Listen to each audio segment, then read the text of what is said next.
OBS가 2008년 창사 때부터 보도한 월드뉴스를 다시 한번 꺼내보는 백투더 굿뉴스입니다. 지금까지 대여섯 개 대륙을 도는 공간 여행을 했다면 이번엔 과거로 돌아가보는 시간 여행인데요. 첫 번째 백투더 굿뉴스는 영국의 EU 탈퇴, 브렉시트에 관한 뉴스입니다. 지난 2013년 데이비드 캐머런 당시 총리가 탈퇴 여부를 국민투표에 붙이겠다며 처음 말을 꺼낼 때만 해도 과연 그렇게 될까 갸우뚱하는 사람이 많았습니다. 데이비드 캐머런 영국 총리가 오는 2015년 영국의 유럽연합 탈퇴 여부를 묻는 국민투표를 실시하겠다고 밝혔습니다. 2년 후 치러지는 총선에서 승리에 재집권하면 유럽연합 탈퇴 여부를 국민에게 묻겠다는 것. EU와 영국의 회원국 지위에 대해 재협상한 뒤 그 결과를 평가받겠다는 겁니다. Legislation will be drafted before the next election, and if a Conservative government is elected, we will introduce the enabling legislation immediately. 영국에서는 최근 유럽의 경제 위기가 장기화하면서 반-EU 정서가 고조돼 EU 탈퇴를 주장하는 목소리가 높아졌습니다. 당시에는 영국 경제의 위험을 초래할 것이라는 비난 속에 브렉시트의 현실화 가능성은 낮게 평가됐는데요. 하지만 예고했던 2015년보다 1년이 늦은 2016년에 실시한 국민투표에서 유권자 52%가 EU 탈퇴에 찬성표를 던지면서 브렉시트는 현실이 됐습니다. 영국에서 EU 출신 외국인 노동자에게 일자리를 뺏기고 있다는 불만이 가장 크게 작용했는데요. 더불어서 왜 우리가 경제적으로 낙후한 동유럽 국가를 지원해야 하느냐는 지적도 한몫을 했습니다. 하지만 9년이 지난 지금 영국에선 오히려 EU 탈퇴를 후회한다는 이른바 브레그렛이라는 신조어가 유행하고 있는데요. 대륙 출신 노동자들이 떠나니 정작 일할 사람이 부족해졌고 결국 영국 경제에 고물가와 저성장이라는 부작용을 낳고 있기 때문입니다. 두 번째 백투더 굿뉴스는 2017년 우리를 놀라게 했던 대만발 뉴스인데요. 대만을 여행하던 우리나라 여성 2명이 성폭행을 당하는 사건이 벌어졌습니다. 당시 대만 여행 주의보까지 울리는 큰 충격을 줬습니다. 20대 한국인 여성 2명을 성폭행한 혐의를 받고 있는 타이완 택시기사 39살 잔모 씨는 범행을 치밀하게 준비했던 것으로 조사됐습니다. 피의자의 택시에서 주사기 상자와 음료수 구매 영수증 등이 발견된 겁니다.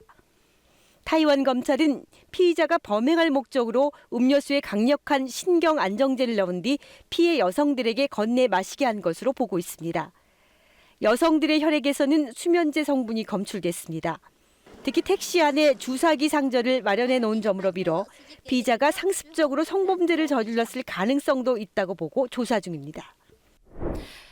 결과적으로 이 대만 택시기사는 약물을 이용한 강제 외솔죄와 불법 약물 사용죄가 적용됐고 징역 15년에 중형이 선고됐습니다. 우리나라 외교부도 부랴부랴 자체 조사에 돌입했고 그 결과 8명의 유사 피해 사례가 접수됐습니다. 하지만 백투더 굿뉴스가 그 이후 소식을 조사한 결과 택시기사 잔유류는 선고받은 형량을 다 채우기도 전에 석방됐습니다.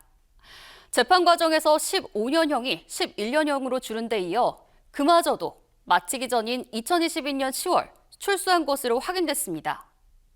결국 최초 선고량의 절반에도 못 미치는 5년 만에 풀려난 것으로 분통이 터질 수밖에 없는데요.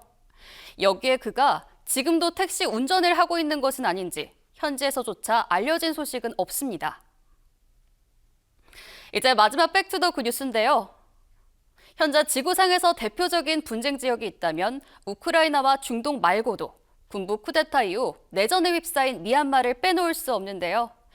하지만 지난 2010년대만 해도 미얀마 민주화의 상징 아웅산 수치 여사가 감금되고 군이 정권을 찬탈하는 지금 상황은 상상할 수 없었습니다.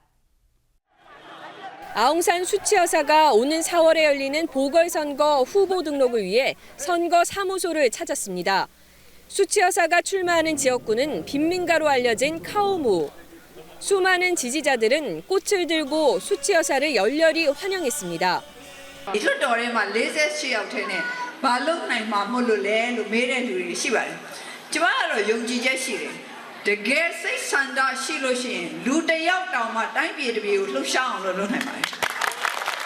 군부에 의해 20년 동안 가택연금을 당했던 과거라면 상상도 못할 일입니다. 민주화 바람이 일고 있는 미얀마, 변화의 중심엔 태인 세인 대통령이 있습니다. 젊은 시절부터 군인의 길을 걸어온 세인은 2007년 2인자인 총리 자리에 올랐고 4년 뒤엔 군부를 등에 업고 대통령이 됐습니다. 하지만 군부의 지침을 충실히 따랐던 총리 시절과 달리 군부와 일정 거리를 유지했습니다. 세인은 민주화 인사들 석방과 수치여사 가택연금 해제 등 적극적인 유화 정책을 폈습니다. 당시 미얀마 군부가 이 같은 민주화 조치를 취한 건 국가 발전의 최대 걸림돌인 서방의 제재를 풀기 위해서였습니다. 빈민을 위한 무상복지 정책을 확대하는가 하면 반세기에 걸친 국제 경제 제재를 풀어 외국 자본을 유치하고 산업화를 추진했는데요. 또한 야당 활동을 허가해 민주화 열기에 불을 지피기도 했습니다. 하지만 지난 2021년 2월 문민정부화에 따른 영향력 약화를 우려한 군부가 다시 쿠데타를 일으키면서 민주화 과정은 하루아침에 중단됐는데요. 수치 여사는 감금됐고 많은 시민들이 스스로 정글로 들어가 지금까지 반군 활동을 벌이고 있습니다. 민주주의를 이루고 또 그것을 지키는 게 얼마나 어려운 일인지 2012년의 미얀마 뉴스가 깨달음을 주고 있습니다. 지금까지 OBS 뉴스 창고를 뒤져서 찾아온 백투더굿 뉴스였습니다.